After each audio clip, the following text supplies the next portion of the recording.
Today's Zoffee is about a topic that interests me enormously, and that is the polarization of the Canadian energy discourse. We seem to be in two camps. We've got the drill baby drill folks on the one side and the leave it in the ground folks on the other side, with the majority of Canadians in the middle wondering which side they should support, if any. And to talk about this, we're going to be joined by Professor Monica Gattinger, and she is the head of Positive Energy in Ottawa, as well as a professor at the University of Ottawa. So welcome to the Zoffee, Monica. Thanks, Markham. Really appreciate it. Now, you've written extensively on this, and in fact, I've interviewed you before about it. So I know generally where you stand. Why don't you give us an overview on, your take on the polarization of the political conversation around energy in Canada? Sure. Now, I could go on for a really long time, Markham, so I'm going to kind of do a very quick overview of some of our main findings, and then feel free to follow up with questions, and I can dig in a little bit deeper. But so for those who are familiar with Positive Energy, we're a research and engagement program at the University of Ottawa. And so I had a research team of about 20 or so researchers from across the country. And some of the work that we're doing right now, we're really keen to try to understand what are some of the drivers of strengthening public confidence in energy decision-making for Canada's energy future in an age of climate change. So as you might imagine, polarization and understanding polarization is really central to our work. In fact, for us, it's been job one, is getting a better understanding of polarization. And particularly getting a better understanding of to what extent is the country actually polarized around energy issues, and then what are some of the things we can do about that if and where we are. Because I think one of the concerns I had going into our polarization research and why we focused on this was that we talk a lot about debate being polarized, and come a certain point, if you're holding a hammer that says polarization on it, everything starts to look like a nail.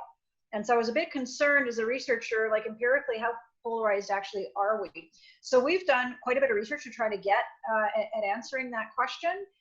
And what I can say, just generally, is that the debate amongst energy and environmental leaders, that's where we see more polarized opinions. We see more polarized opinions along partisan lines, but we did extensive public opinion survey work with Canadians on this topic, some of which actually we've got a new analysis that's going to be coming out in the next week or two, that really shows that Canadians aren't necessarily polarized on these issues to the extent that energy and environmental and political leaders are. And for us, that's a really important finding. So we draw a distinction in our work between opinion that's in agreement, so where people are tending toward consensus views on things, opinion that's polarized, and that's the stuff you want to be a bit concerned about, because we define polarized opinions as opinions where people's views are concentrated on the extremes. I'll do my hands here like this, concentrated on the extremes of a spectrum, and those tend to be more hardened opinions. They're crystallized, they're more difficult to change. And then the third category of opinion we talk about is fragmented opinion. And that's, people are divided in their opinions, but they're not necessarily concentrated at the extremes. And so you see, if you ask people questions around pipelines or carbon taxes or whatever, you see that opinion across the country is divided, right? It's like it's different across, divided across the country. But it's not necessarily polarized. And why is that important? Well, from our perspective, it's very important because fragmented opinions that aren't, polarized at the extremes are more amenable to compromise. They're more amenable to discussion. People haven't dug their heels in with very crystallized, hardened opinions. And so, this sort of, are people in agreement? Are they fragmented? Are they polarized?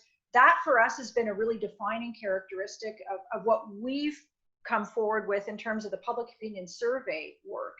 And what I can say, and I'd be happy to dig into it more, Markham, for you if you like, but what I can say is that, at the overall level in Canada, people tend to be far more in agreement or fragmented on some of these even very contentious issues, including things like carbon taxes and pipelines.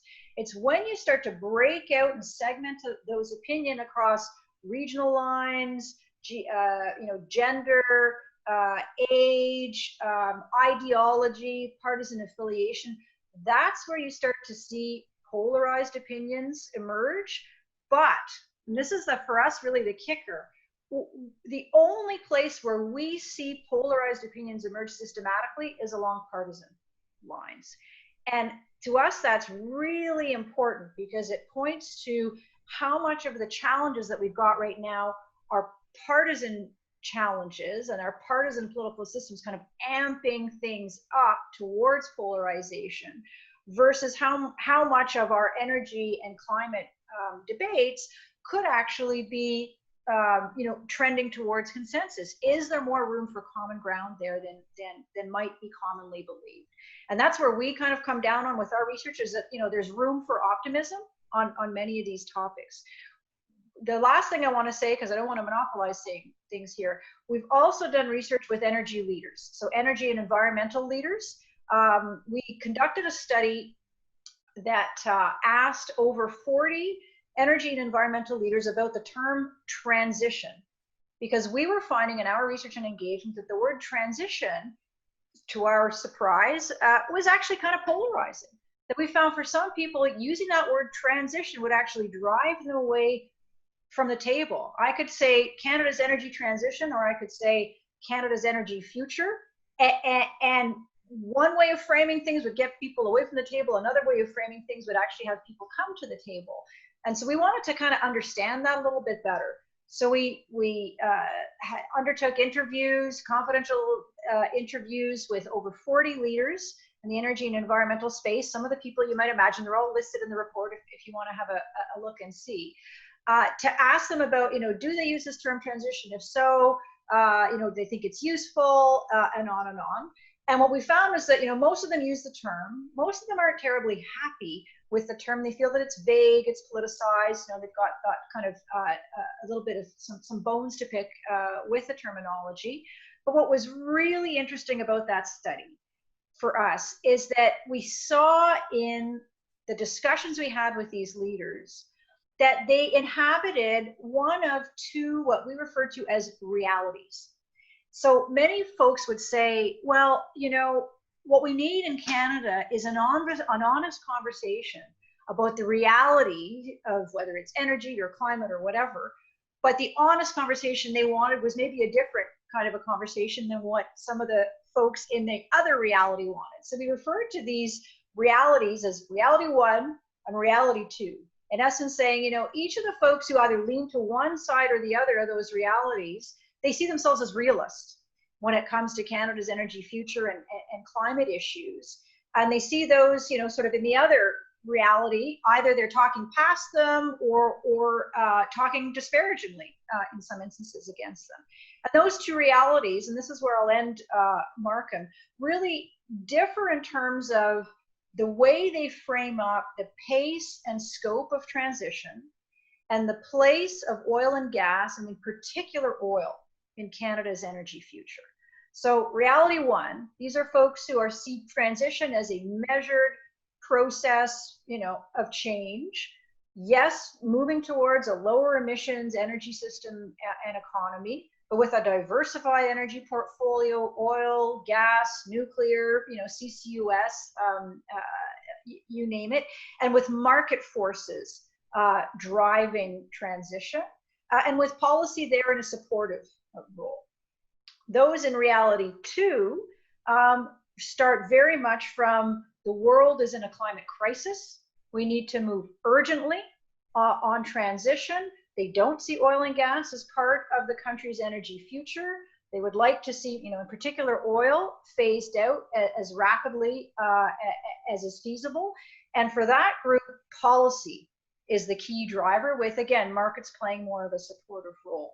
And what we found really useful about that research, and this is where I will end, is that I think it sort of laid out for people in both of those realities something that they could really identify with.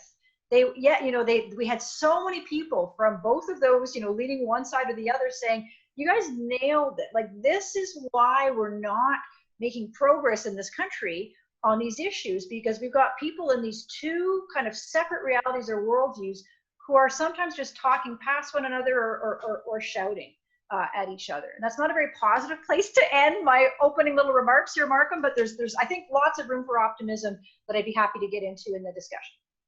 Well, I want to give you a hypothesis, Monica, because for the last 3 or 4 years, maybe 5 years, I've tried to situate myself as an energy commentator in the middle. And so my message to the folks in the leave it in the ground folks, I think that's your reality too, is slow down. Energy transitions take a long time. I know we're in a climate crisis, but it just takes time. And to the folks on the other side, in the reality one, is come on, guys, hurry up. Particularly my audience in Alberta, it's like you're dragging your feet. You're behind the rest of the world. It's not good business practice to not be pivoting to a low carbon future faster. Now, here's what changed. 2019, in my opinion, marked a watershed, because what happened is if you look at the forecast from 2017 about where many of these technologies would be, the cost of wind, the cost of solar, the cost of battery storage, electric vehicles, that all changed in 2019. And heading into 2020, we now see that the forecasts for those technologies, the price forecast in particular, that we were expecting to see in 2030, we now see in 2020. There's literally been a step change in the technology. And in my opinion, I think that's disrupted the conversation. And so the folks in reality two, the conversation has really shifted more to favor their worldview, and the folks in reality one, the drill baby drill, or the I think you referred to it one time as the market for Canadian energy, the global markets are it's an opportunity and we need to seize it and we need not to put restraints on it. Those folks are now, I think, increasingly seen behind the 8 ball. They're in fact have lost some position on this. So that's my hypothesis, that the Overton window, the window of discourse for us in Canada to be talking about energy, has really shifted in favor of or toward the reality number two. So a long-winded setup for you, but Monica, if you could respond to that, please. Maybe. I think, I think markets are one thing, and definitely an important consideration. But I think one of the things that sort of challenges, complicates, nuances, whatever word you want to use, issues in Canada is Canada's energy circumstance and Canada's as a country, its circumstances. So, if you think about, here's a country with a large landmass, extremes of hot and cold, relatively small population distributed across the country, a federation, a federation within which energy is predominantly in provincial jurisdiction. I often wonder if oil and gas resources were distributed equally across the country and had been developed in relatively equal ways across the country, would our conversation look different? And I suspect actually that it would look different. So I think there's the market piece to it, and I don't disagree, Markham, that's an important consideration. But I think there's also the political economy of Canada's energy circumstances as well, that mean that even though we've got some of these shifts, they're playing out in the context of the Canadian energy system and the Canadian political system. And to the extent that some of these,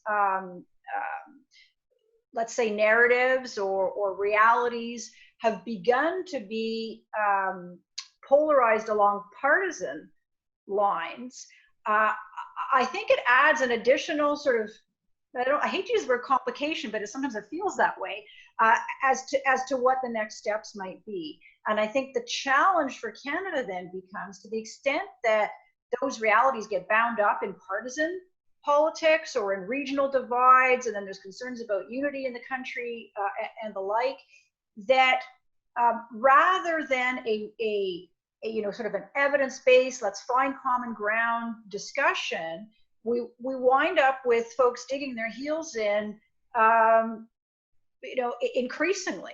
And until I think we, those on either side, quote unquote, begin to see the benefits of reaching across partisan or political divides, I think the concern is that regardless of market forces and changes that could alter the path for Canada, that the politics is such that we might continue to see a lot of contentiousness on these issues going forward. Well, let me throw another hypothesis at you, and that is, it's partly a question, do we actually need consensus to advance the conversation around energy? And my approach on this was, I've taken the view that is, consensus is impossible, and the best way to do it is to, in fact, pick fights with the two camps on either side, reality one and reality two, with the hope of influencing the thinking of those people in the middle. So if you can bring, you'll see on Twitter, I'm forever, tweeting to Premier Jason Kenney, dear Premier Kenney, your latest tweet does not jibe with the evidence on, fill in the blank issue. Here is the evidence from this study, that study, another study. You're wrong, and you should modify your position on it. I've taken that's not a consensus building kind of approach if you're trying to bring the two camps together. But my take on this is that this is more about winning hearts and minds than it is about bringing people together and overcoming the polarization with a consensus. And I'm sure you have some very interesting thoughts on that. Well, I think there's more room for common ground than people might imagine. So, certainly our work with general public opinion surveys really points to that opinions in many instances are actually in agreement around what are potentially, often very contentious issues. So, one of our big polarization survey, we undertook that just prior to the federal election in 2019, where, as people might remember, pipelines and the carbon tax were really top of mind and very contentious and divisive issues. And yet the findings that we had, from general public opinion survey was that, that Canadians tended more towards either agreement on those issues or fragmented opinions. And even when we broke it out, by region, by age, that we saw more fragmentation than polarization in terms of opinion. It was along partisan lines where we saw those polarized views. And again, to come back to my comments at the outset, this, I think, for us, suggests that there's maybe more room for common ground than is commonly believed. The other thing I would point to is that our work with energy leaders and the energy and environmental leaders, whether in the study I mentioned a moment ago, or we also have a leaders panel with Nanos Research. So this is, hundreds of folks who have self-identified as being interested in being, tapped into on an ongoing basis for their opinions on energy issues. When we tap into that group, or when I think about the work that we did with, with the energy and environmental leaders that show the two realities, there are areas of common ground. I think one of the things that is really advantageous, and it's often lost from view in the Canadian perspective, is that, with very small exceptions, there is belief that climate change is happening, that it's a man-made challenge, that governments should be doing more about it, that Canada should be doing more about it. I think we all have also seen with our work with energy and environmental leaders that there can be, potentially some common ground in terms of thinking about what do we do at home on energy domestically, but then what might we do in terms of energy exports. So I think, Markham, all this to say that it can be kind of easy in a way to think about these as very black and white, he said, she said, polarized positions. But we don't necessarily take the time to look at, well, where are maybe some areas for bridge building? Well, let me run some another idea past you. And I've spent a lot of time in the surveys that Abacus Data does. Dave Coletto and his crew in Ottawa do terrific work on public opinion polls around climate and energy. And just over the last 3-4 years, there's a wealth of data. And I believe they've actually done some work for your organization. And one of the things that strikes me is that 60 to 70% of Canadians actually are kind of in agreement. And the agreement is this: I call it the grand bargain of Canadian energy discourse. And it goes, okay, we want a clean energy future. We want to transition off fossil fuels. We want electric vehicles and wind power and solar power, all of that stuff. We think that's a great thing, but we also know that it's going to take decades. This is not going to happen overnight. And so if our governments support the transition to the clean energy future, we will support pipelines and further expansion of the oil sands or whatever the other reality one camp is asking for. But it's a bargain. You have to do, if you don't give us the policy to support that, we don't give you our public support on these other hydrocarbon related issues and asks for policy. What do you make of that? Oh, I think that's exactly right. So we haven't actually done work with Coletto and company at Abacus, but we've sat on panels together. So, and I'm obviously familiar with their work, and it's very much similar to ours in terms of pointing out exactly those issues. We ask Canadians things like, levels of support for development of the oil and gas industry, and it comes up majority support. It actually has weakened a little bit over the last couple of years, so we're very closely watching that. It's not statistically significant yet, but I think it's very important to watch. But then we'll ask a follow-up question about, would you be more supportive if there were more proactive climate policies? And support bumps up 10%. So there's no question from our perspective that Canadians are looking for climate action. But they are also willing to, and I think there's a recognition there, kind of a pragmatism around oil and gas development as well. But it's not at any cost, right? I mean, we haven't gotten at all in this conversation to things like the role of Indigenous communities or local communities. We've seen emerging consensus over the last number of years around Canadians, yes, support, to your point, yes, support for oil and gas development, and yes, support for, a strong role for the federal government, and the national interest should prevail over, over other interests, but not to the point of kind of railroading communities. There's an increasing consensus there around, also around partnerships. So I think that's another piece of this too. It's not just, in my view, or in the view of our work around energy and climate, but it's also about energy, climate, and other social concerns as well. I think that's a really, really good point, because it is directly bears on the debate we had over the last 2 or 3 years around Bill C-69. And so, everybody will remember that was the federal legislation that replaced the Environmental Assessment Act, and it moved the assessment for pipeline projects out of the National Energy Board and into a separate agency, and it reconfigured the NEB into the Canadian Energy Regulator. And the pipeline industry and the oil and gas industry in general, were absolutely adamant that this was, they were apoplectic, I think is a correct way to describe it.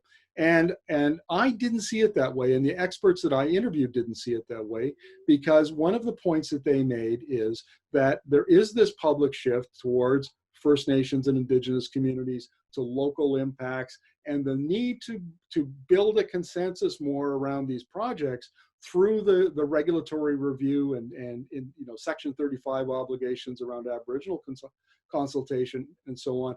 No more could you there will never be another pipeline, I don't think, that will be shoved down a community's throat. That will just be politically unpalatable. And C-69 I saw as the federal government's attempt to put in place processes that would accommodate that new reality. Am I in the ballpark here, Monica? Well, you know, you've raised such an interesting point, because it's back to your point about a bargain, and it's also back to your point about, you know,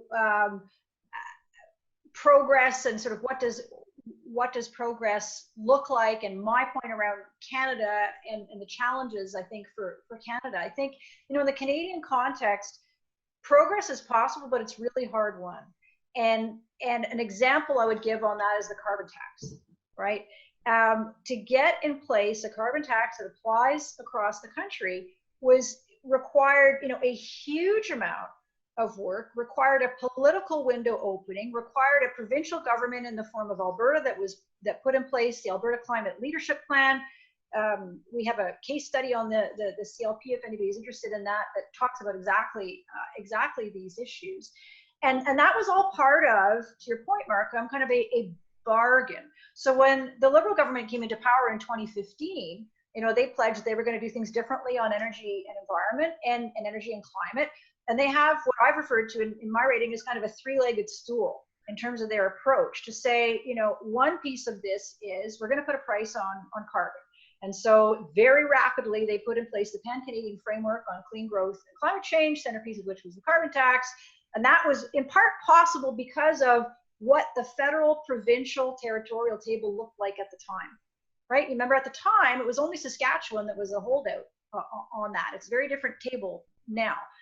So that was the first leg. The second leg was around market access, right? And we will try to ensure market access for Canadian oil and gas. And so you'll remember the big announcement around which pipelines they would support, which ones they wouldn't. Trans Mountain got the go. And then the third piece to Bill C-69 was we will reform energy decision-making processes so to try to restore public confidence in energy decision-making. And that was Bill C-69.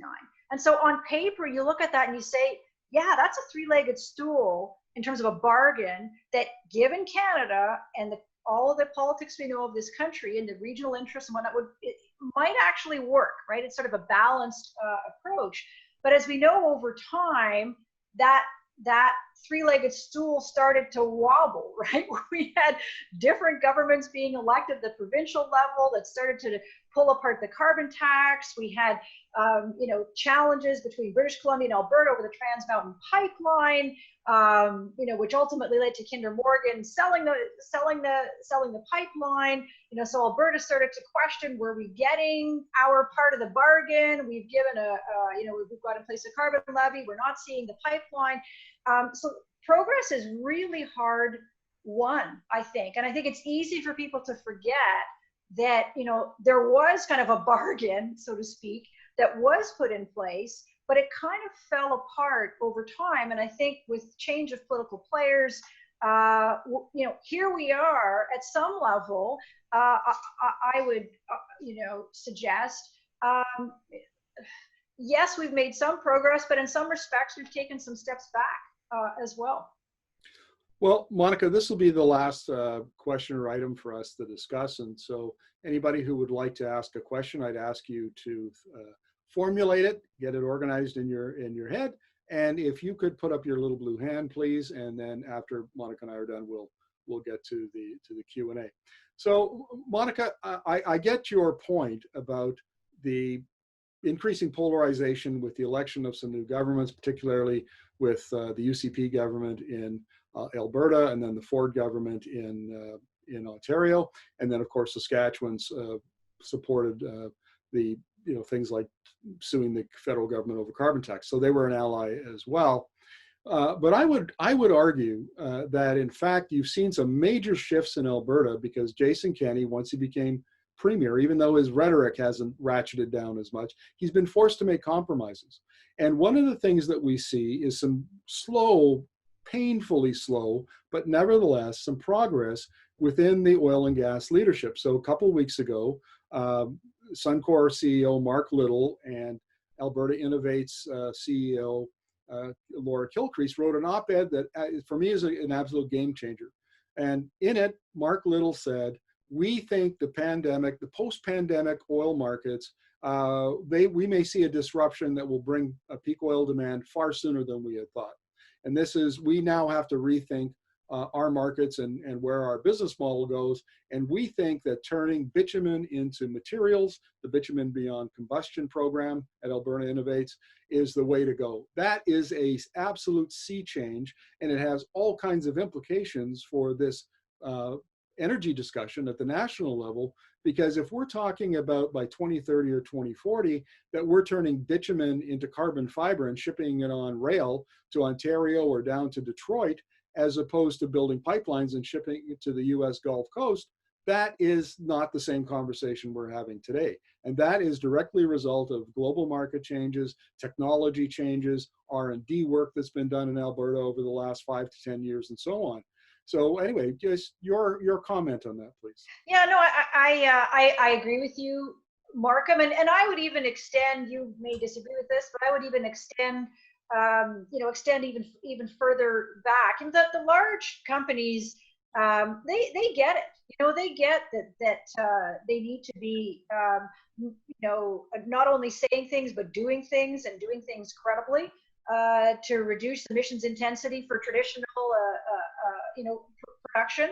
But if there's one thing we know about energy markets, it's you can't predict them. And technological changes can be highly disruptive and really change the game. And I think some of the larger companies, and I would assume as well, many of the smaller, the smaller, newer companies are thinking along exactly these lines. I think what we're missing though on this is, so people often talk about, well, we just need to get the narrative right. And sometimes that just drives me bananas, because I think, we can chase a narrative until the cows come home, unless you've got some credible metrics that people actually have faith in to support that. Unless you've got policy measures that drive change in the direction that's desired, a narrative isn't terribly useful. It's a necessary but insufficient condition. And I think this is where the companies, and many of them have made, I think, really important pledges around emissions reduction. So I'm leaving aside bitumen beyond combustion for a sec, Markham. But around emissions reductions between now and 2030, or net zero aspirations by 2050. What I think Canada could really use though is some credible performance metrics. So I've been in conference settings before, where you have senior leadership from some of the companies talking about the advancements that they've made in terms of reducing emissions per barrel and the like. And people, outright saying, I don't believe you.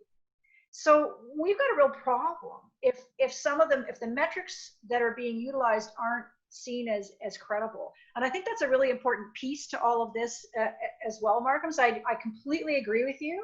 I think there are some major changes potentially afoot.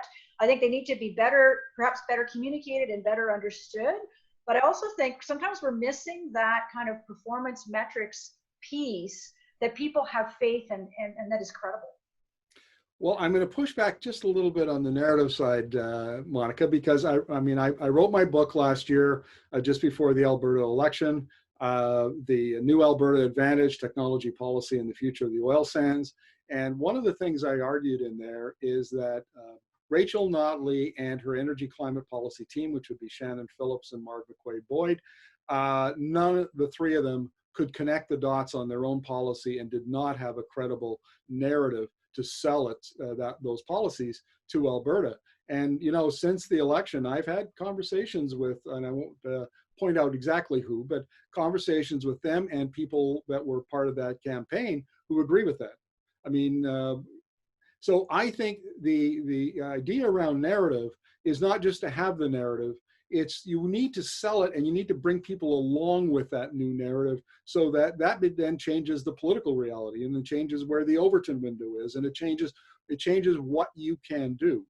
So and Yeah, no, I actually very much agree with that. And our analysis of the Alberta Climate Leadership Plan makes a very similar, it was undertaken by Dwayne Brad at Mount Royal University. Some of you folks might know Dwayne. Makes a very similar point that there were some real weaknesses there in terms of communications of the plan. The point I was trying to make was that you can't, you got to put your money where your mouth is. If you've got a narrative, that's not enough. It's a necessary but insufficient condition. We can't sort of go around and say, here's what we're going to do, here's where we're going, and then not actually have some credible benchmarking and performance metrics to get there and policy measures to move in that direction. Well, I actually have a couple stories to tell about that, but we don't have time today. So let's open it up to questions. So Jeff Rutherford, if you could unmute your mic and ask your question, please. Hi guys, that was a great discussion. It's interesting. I was thinking about this exact same thing when I was listening to Andrew Leach on Dave Cormier's podcast yesterday. And you're basically saying the exact same thing that he said. What does progress look like in the context of Canada politics? But I'm still trying to square the beginning of your conversation with the end. So Markham talked about these two narratives these two realities. You have reality one and reality two. And reality two is basically where the world's going right now.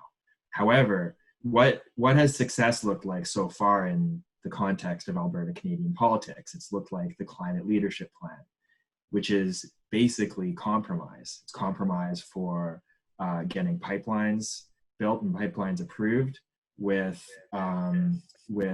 marginal gains in climate policy, having a carbon tax, having a cap on large emitters.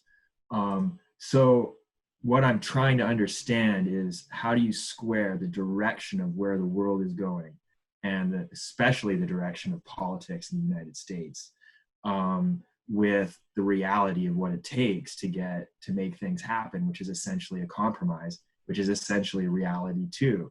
So you have this disconnect between, what's happening on the ground with activists and politicians, with what it literally takes to bridge this East-West divide in politics in Canada. So this is basically what you guys were talking about, but I'm just trying to connect these two strands of thought. Yeah. Okay. Monica, you want to address that? Well, it's not going to be, it's going to be messy, I think, would be the answer I would give on that front. As somebody who's been a student of energy policy and politics and regulation in Canada for kind of 2.5 decades, one thing to me is pretty clear, is that progress is possible, but it's hard won, and it's slower and it's more incremental than anybody would like. And that includes folks in both reality one and reality two. And there will be a lot of people who will say compromise isn't good enough. And I very much understand that point of view, whether it's coming from reality one or reality two. Frankly, there are a lot of people who are going to say that. And there will be a lot of folks who I think would probably argue that compromise isn't possible. Even given the politics of things. I think one has to think, though, about, well, what does it look like if politicians and leaders and others are not reaching across to their opponents? Well, maybe it continues to look like kind of never-ending policy swings on these issues, one step forward, half a step or 2 steps back. Are we further ahead in that, with that kind of an approach? And it's not a satisfactory answer, and I can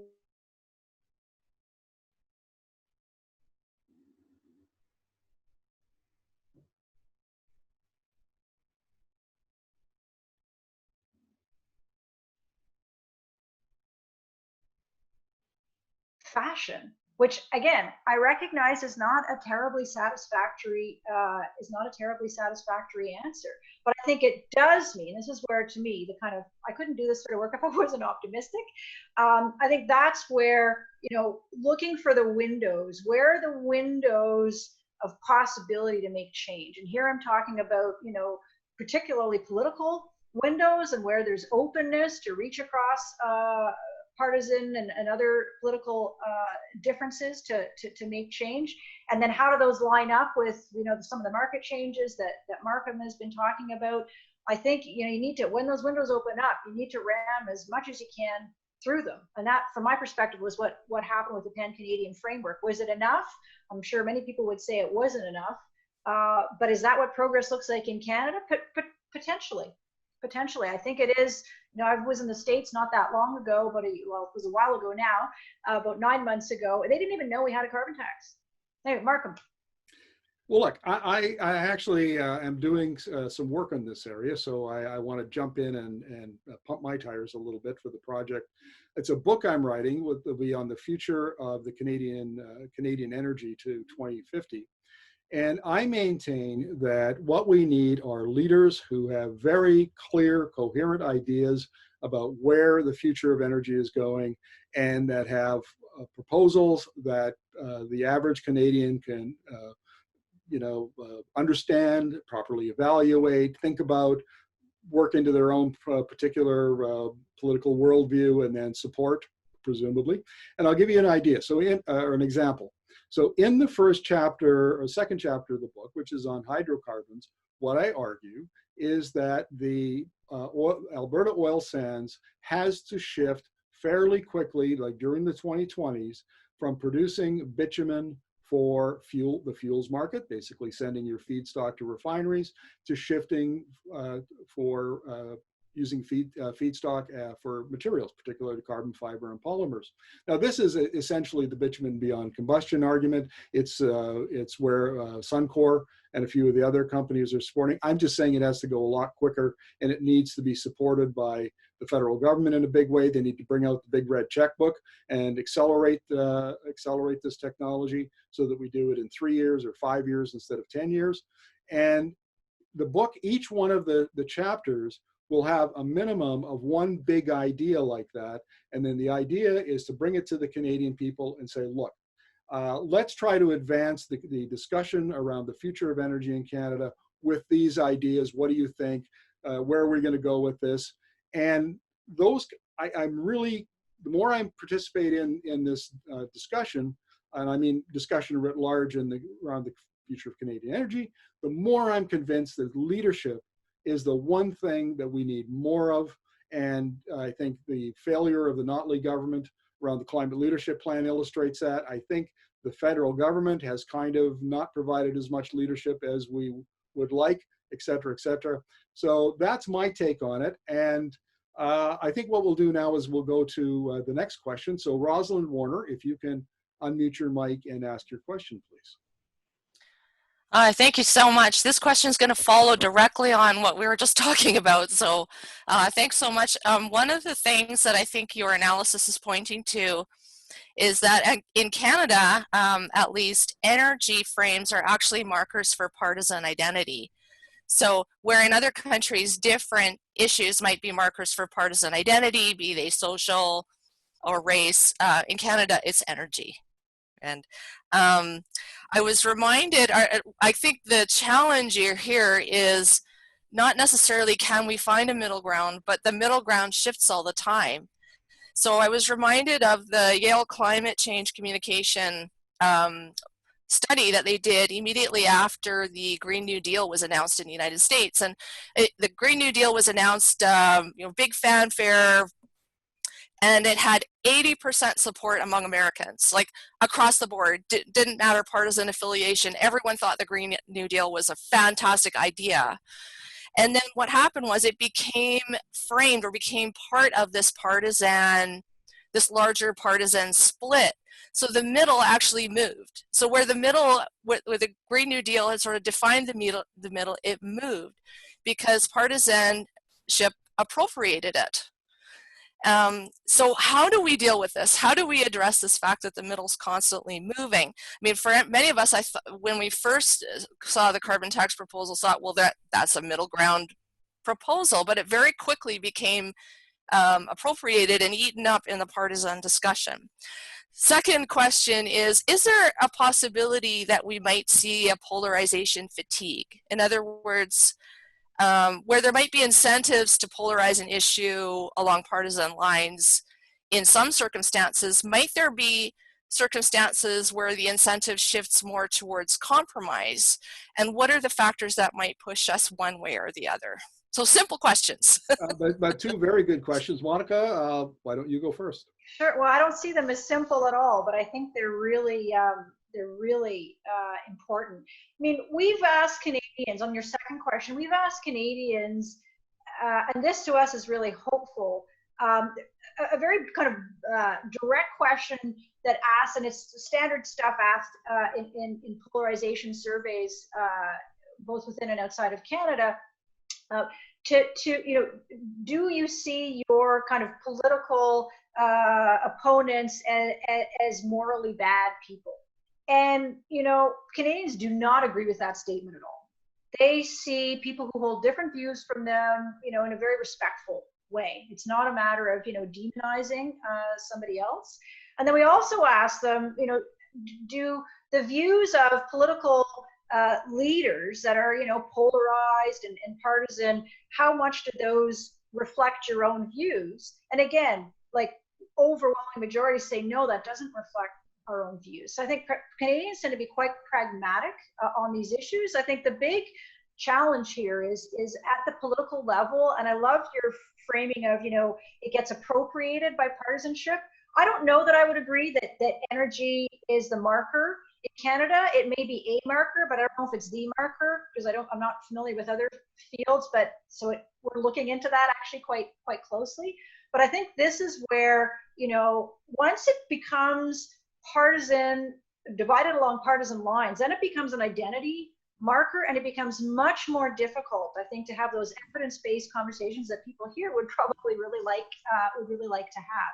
And that's where it does, I think, take leadership, whether it's from politicians or from folks in industry or elsewhere, to actually come together across those divides to say, we're willing to work with each other and find some sort of path forward. Yeah, that's very interesting, and I think that the likelihood is that we will see, if we judge it all by what's going on at the federal level, I think it's fascinating, because we see the Liberals kind of in the middle. We see the NDP a little further to the left in terms of climate plan, and maybe a little further left than that on things like pipelines. And then, of course, the Greens during the election campaign argued for putting Canada on a war footing to deal with the climate crisis. And then you see on the other side, the CPC, which probably, has got a core base of around 30%. And now you see the candidates for the leadership, people like Erin O'Toole and Peter Mackay and Derek Sloan, are very much taking the Alberta line around energy and climate. And I find that really fascinating. And it looks to me like the CPC is out of step with the Canadian views on climate and energy, and is kind of doing what Trump is doing, which is now, siloing his support in these camps. And that's not a very good way of explaining it, but I think you kind of get my drift. And ultimately, we didn't get your drift. We couldn't hear you. Sorry, something happened there, and you. Oh, there, I did it. I said sorry, and it wasn't my fault, but you cut out. and magically, I'm back. Unstable internet connection, I'm told. So anyway, I guess where I'm going with this rambling comment, Monica, is that from my point of view, I see the momentum behind those on the energy transition climate side, and I think they're going to overwhelm the other folks in the, I forget whether reality 1 or reality 2, the drill baby drill folks, as I refer to them, because I think the evidence is so overwhelming and becoming more overwhelming all the time that it can't help. But if the drill baby drill folks insist on staying in that camp and not compromising and not moving, they're going to isolate themselves. Yeah, and I think what I would point to just quickly, Markham, in terms of reaching across political divides or partisan divides. I think it's actually less at the federal level that needs to happen and more Fed-Prov, right? So if you had the Prime Minister and the Premier of Alberta come to some sort of an agreement, that actually could be quite powerful in terms of bringing the temperature down between the folks in either reality. And I would like to think, and maybe this is ending on a positive note here, but I would like to think that for a government, whether it's federally, provincially, that wants to stay in power, build a legacy, be in power for a lengthy period of time, that they're going to see that they have to come up with some sort of a, not just for the next election plan, but for the next few elections plan to deal with energy and climate issues. And that's where that reaching across partisan divides could actually be quite powerful on both sides. Monica, thank you very much. This has been a fascinating discussion. Thank you, everybody, for asking your questions. And no doubt, Monica, we'll have you back in 6 or 12 months, because this issue is not going away. I'm really keen to take a look at the case study that you referred to, and also your upcoming study that you're going to release in a week or two. I'm sure Energy Media will do a piece on it. So thank you very much for taking the time out of your busy day to come and chat with us. Oh, it was my pleasure. Thanks so much, Markham.